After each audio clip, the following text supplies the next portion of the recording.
Istanbul, le 3 mars dernier. Au petit matin, la police arrête à son domicile Ahmet Şik, un journaliste d'investigation très connu en Turquie. Quand on touche au pouvoir, on se brûle. Le même jour, son confrère Nedim Şener est lui aussi interpellé. Ici, la liberté de la presse est encore plus grande qu'aux États-Unis. Bien le bonjour à monsieur le ministre de l'Intérieur. Ces deux journalistes vedettes travaillaient pour des journaux de centre-gauche. Ils sont accusés d'appartenir à Ergenekon, une mouvance ultranationaliste suspectée de comploter contre le pouvoir en place. Mais à Istanbul, personne n'est dupe. Derrière ces arrestations se cache une censure de la presse orchestrée au plus haut niveau. Le Premier ministre Erdogan est accusé de faire taire ceux qui écrivent contre sa politique. À Istanbul, la tension monte. Attaqué de toutes parts, Tayyip Erdogan est obligé de se défendre. À propos des dernières arrestations, j'invite tous les partis d'opposition et surtout les médias à être un peu plus responsables dans leurs critiques à notre encontre. Nous ne sommes pas juges ni procureurs. Notre gouvernement peut seulement aider la justice à faire son travail. Actuellement, Ahmed et Nedim sont toujours sous les verrous. Ils ont rejoint la soixantaine de journalistes arrêtés depuis 2003 et l'arrivée au pouvoir d'Erdogan, l'islamo-conservateur. Necati Abay est porte-parole de la plateforme de défense des journalistes emprisonnés. Ça, c'est Ibrahim Çiçek, le directeur général de notre journal. Il a été arrêté en 2006, il est donc en prison depuis 5 ans et son procès est toujours en cours. Rédacteur dans un petit journal d'inspiration communiste, Necati a déjà passé 1 an et demi en prison depuis 2003 pour des articles qui ont déplu au pouvoir. Au mur de son bureau, les portraits de ses confrères emprisonnés. Lui, c'est un record. Pour ses articles sur la question kurde, Vedat Kurtun a été condamné à 166 ans de prison. J'ai le regret de dire que la Turquie est devenue le pays qui compte le plus grand nombre de journalistes emprisonnés. Ici, les attaques contre la liberté d'expression, contre la liberté de la presse ou la liberté de réunion augmentent chaque jour un peu plus. Actuellement en Turquie, 4000 personnes font l'objet d'une enquête pour délit d'opinion et 2000 sont poursuivis par la justice.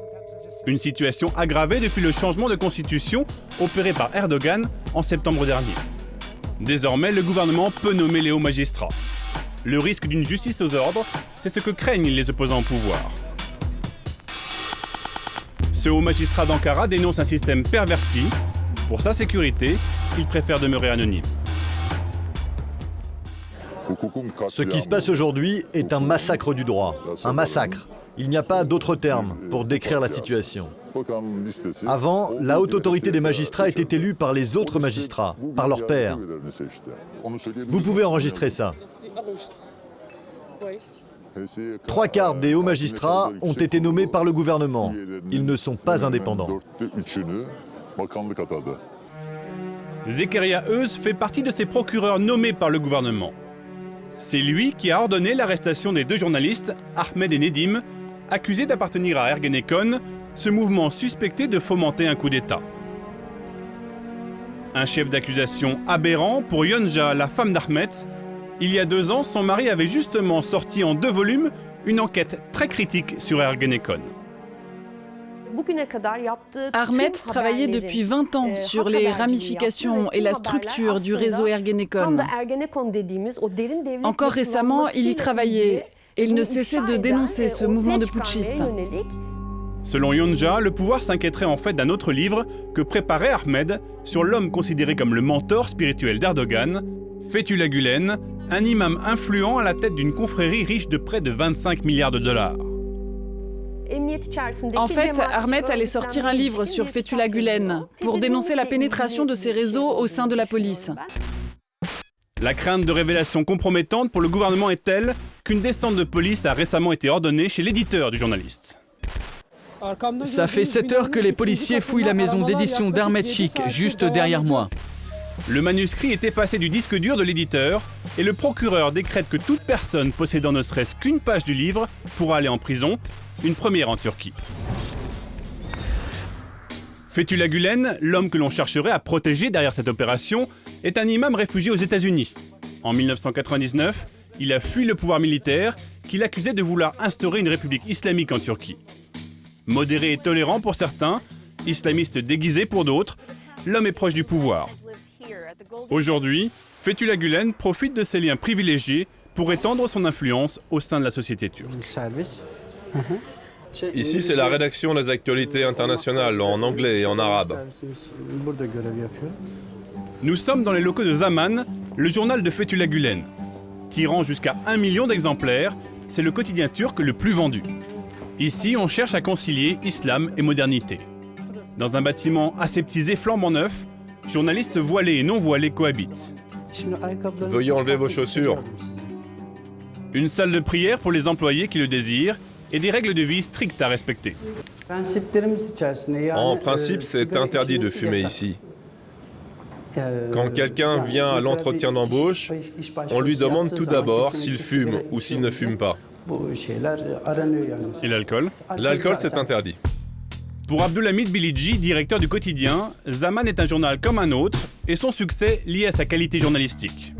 Selon lui, accuser Fethullah Gülen de vouloir diffuser des idées prétendument islamistes au sommet de l'État relève d'un procès en sorcellerie. On vous accuse de s'appeler la laïcité turque. En fait, non. On renouvelle, on réforme. On révise le système laïque des débuts de la République turque. Mais il y a encore beaucoup de monde pour accuser Fethullah Gülen d'avoir un plan islamiste caché, pour l'accuser d'être l'équivalent turc de l'ayatollah Khomeini, ou des stupidités dans ce genre. Islamiste ou pas, Fethullah Gülen est indéniablement très influent en Turquie. Son fer de lance, son empire médiatique, mais aussi ses banques ou encore les centaines de collèges et d'universités que sa confrérie a créés partout dans le monde. Une chose est sûre, critiquer les liens du pouvoir avec Fethullah Gülen, c'est prendre un risque en Turquie, mais pas suffisant pour faire taire les défenseurs de la libre parole.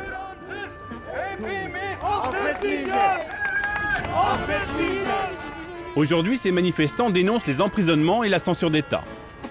En main, des photos des journalistes arrêtés et un exemplaire factice du livre sur Gülen, confisqué par la justice. Cela faisait des années qu'on disait que les journalistes étaient arrêtés en Turquie, mais ça n'intéressait personne. Avec les arrestations d'Ahmet Şik et Nedim Şener, aujourd'hui tout le monde connaît la réalité de la situation. Rebondissement la semaine dernière, le procureur qui avait fait arrêter les journalistes a été dessaisi du dossier. Le gouvernement lui a offert une promotion. Quant au livre sur Fethullah Gülen, une copie sauvegardée a été diffusée sur Internet. En 3 jours, elle a été téléchargée plus de 100 000 fois. Les défenseurs de la liberté de la presse ont gagné une bataille, mais pour l'instant, Ahmed, Nedim et 60 autres journalistes turcs sont toujours en prison.